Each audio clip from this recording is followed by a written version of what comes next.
المالي ده فرصة ممتازة جدا جدا للناس اللي هي بتشتغل في قطاعات اقتصادية مش رسمية.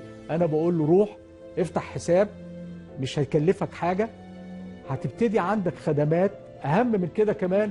حكاية الكاش والفلوس النقدية اللي بتتنقل مش هتبقى موجودة عندك، هتقدم هيجيلك فلوسك وهتدفع ما عليك عن طريق البنك وعن طريق الهاتف المحمول لو انت عايز تستخدمه. الشمول المالي لم يعد طرفا أو رفاهية، بل أصبح ضرورة ملحة. الشمول المالي ده له 4 محاور مهمين جدا. نمرة 1 مبادرة الميني برانشز أو الفروع الصغيرة عشان نصل لجميع المواطنين في القرى والنجوع.